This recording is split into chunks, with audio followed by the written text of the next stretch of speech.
So hi hello investor, welcome back to my channel. So इस video में हम बात करेंगे पी रेशियो वैल्यूएशन की term term point of view से। किसी कंपनी को हम कितना पे करेंगे या फिर एक स्टॉक को, एक कंपनी को, बिजनेस को हम कितना पे करेंगे कि हमारा पैसा हमसे ही दे रहा है। कि मान के चलो हम कोई अनाज खरीद रहा है तो 10 रुपया देंगे या 12 रुपया देंगे, 15 रुपया। उसका डिमांड के हिसाब से होता है ना। मान के चलो आप टमाटो खरीदने गए हो और मार्केट में चल रहा है 30 रुपया किलो, और आपको कोई ठग लिया कि 50 रुपया किलो। तो पूरा मार्केट को पता है कि ये 30 रुपया किलो और आप खरीद लिया 50 रुपया किलो। उससे पहले आप वैल्यूएशन करोगे ना, मतलब 2-3 दुकान छाटोगे ना। वैसा ही होता है यहाँ पे वैल्यूएशन। तो पी रेशियो हम यहाँ पे वो मेट्रिक काम पे आता है। तो पी क्या है? P price to earning. अब प्राइस टू अर्निंग में क्या छुपा है? प्राइस टू अर्निंग में प्राइस टू अर्निंग मतलब प्राइस क्या है? टू अर्निंग, ठीक है। Price to earning. अब प्राइस टू अर्निंग जब बात कर रहे हैं पी रेशियो, तो यहाँ पे 1 रुपया कमा मतलब पूरा कंपनी को हम 1 रुपया कमाने के लिए कितना रुपये पे कर रहे हैं, ठीक है। ये होता है मैटर। तो अब मैं इसको कैसे सिंप्लीफाई करूँ कि आप समझ जाओ कि मैं मोस्ट फंडामेंटली मैं ये आपको समझाने की कोशिश कर रहा हूँ कि मान के चलो कोई कंपनी कई बार क्या होता है ना, कंपनी गाइडेंस दे देता है, कई बार मार्जिन बता देता है कि हम इतना परसेंट से ग्रो करेंगे, इतना परसेंट हमारा प्रॉफिट मार्जिन रहेगा। तो पूरा एकदम एकदम से रेवेन्यू आपको पता चल जाए कि इतना परसेंट से ग्रो करता है कंपनी, आगे जाके यही ग्रो करेगा। तो इनका मार्जिन यही है, मतलब 100 टका से 1 टका उनका प्रॉफिट रहता है। तो वो हो गया प्रॉफिट मार्जिन, ठीक है। तो आप वो उस 1 टका से मल्टीप्लाई करोगे जितना आप रेवेन्यू आता है। सिंपल सी बात है। अब मान के चलो पेट मार्जिन का, इनका पी का फॉर्मूला क्या होता है? पी का फॉर्मूला होता है market cap divided by profit. अब यहाँ पे वो मत जोड़ो घटो कि अब डिप्रिसिएशन है, वो आप कर लेना, क्योंकि शुद्ध प्रॉफिट पकड़ के चलना है यहाँ पे, ठीक है। मान के चलना जो कंपनी का शुद्ध प्रॉफिट है, शुद्ध प्रॉफिट आया है वो मार्केट का डिवाइडेड बाय प्रॉफिट। सिंपल सी बात है। तो आपको यहाँ पे पी मिलेगा। अब एस्टिमेट पी हम यहाँ पे काम आता है एस्टिमेट पी का। जब भी वैल्यूएशन होता है तो एस्टिमेट फर्दर इन्वेस्टर कभी भी ये नहीं सोचता है कि हम अभी का पी देखेंगे। अभी का पी नहीं दिखता है। अब 2000 मान के चलो 2008 2000 अभी 25 खत्म हो गया, अभी आज है 21 ऑफ जनवरी। तो मैं आज वैसे मान के चलो 2025 है आज, ठीक है, दिसंबर है। दिसंबर को अगर बोल रहा हूँ तो अभी दिसंबर है, ठीक है, 2025 है। तो 2000 थोड़ी 2025 है, 2025 तो गायब हो गया ना, 2000 दिसंबर आ गया। अब 2026 में जाएंगे हम लोग।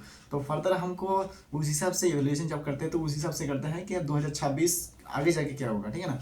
तो यहाँ पे 2026 का हम नहीं, 2025 को नहीं पकड़ेंगे, 2025 ऑलरेडी गॉन।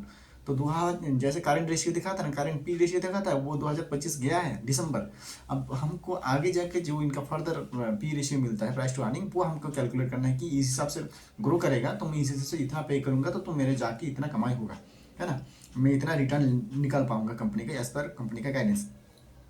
तो मान के चलो कि कंपनी यहाँ पे मान के चलो कंपनी कोई गाइडेंस दे रहा है, तो उस हिसाब से हम मतलब फॉरवर्ड पी कैसे निकालें, ठीक है ना। तो फॉरवर्ड पी को निकालने के लिए क्या करना होता है हमको, जो कंपनी जी लास्ट ईयर का इनका जो गाइडेंस रहता है हमको पता है, लास्ट ईयर का जो रेवेन्यू है वो हमको पता है, लास्ट ईयर का इनका पैड मार्जिन है वो भी हमको पता है, लास्ट ईयर का ग्रोथ क्या रहा वो भी हमको पता है।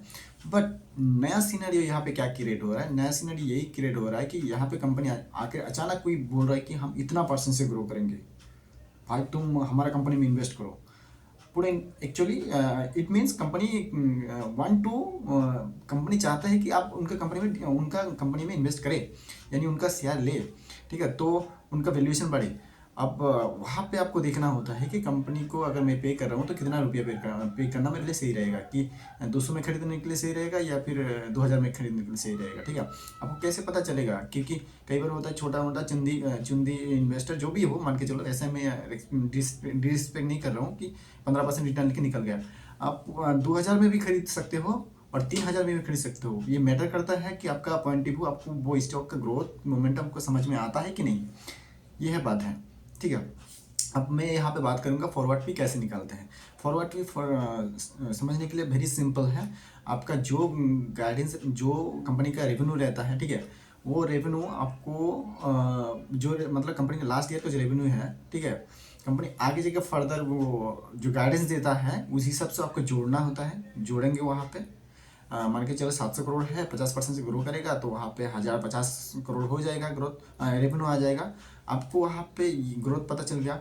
अब पैड मार्जिन पिछले से जो है वो प्रॉफिट मार्जिन, पैड मार्जिन जो है वो आपको पता है, पर यहाँ पे कंपनी आकर उसको और बढ़ा के बोल रहे हैं कि हम 15% से पैड मार्जिन था या फिर 10% हमारा पैड मार्जिन था, हम यहाँ पर 20% से पैड मार्जिन रखेंगे आने वाला समय, यानी प्रॉफिट ज़्यादा करेंगे, ऑपरेटिंग लीवरेज मिलेगा कहीं ना कहीं। ठीक है, तो हम ऑपरेटिंग लीवरेज पार्ट किसी अलग वीडियो से बात करेंगे। तो यहाँ पे क्या करेंगे, आप जो पैड मार्जिन बताया, ठीक है, उसको मान के और जो रेवेन्यू उन्होंने गाइडेंस दिया उसको मान के जोड़ के लास्ट ईयर का रेवेन्यू से जो गाइडेंस दिया उसको जोड़ के 1 साल का जोड़ के और पैड मार्जिन जो बताया उसको उससे आप क्या बोलते हैं कैलकुलेशन करेंगे तो आपको वो आपको फॉरवर्ड फी मिलता है, जिस हिसाब से मैंने आपको बताया कि फॉरवर्ड फी कैसे निकालते हैं। ठीक है, market cap divided by profit. अब यहाँ पे जब आता है एस्टिमेटेड, तो आपको एस्टिमेटेड तरीके से करना होगा, न कि वो एक्चुअल। वो आपका एक एस्टिमेटेड है, वो एक्चुअल नहीं है। एक्चुअल तब होगा जब वो एग्जीक्यूशन करेगा कंपनी। अब कंपनी एग्जीक्यूशन नहीं करेगा तब आप जाकर कंपनी को पूछ सकते हैं कि भाई आप तो गाइडेंस दिए थे इतना % से, आप तो इतना ग्रो किए नहीं, अब इतना % पेड मार्जिन करते हैं, तो कौन कौन में पूछ सकते हो आप लाइव अटेंड करके। तो ये हो गया फॉरवर्ड फी का।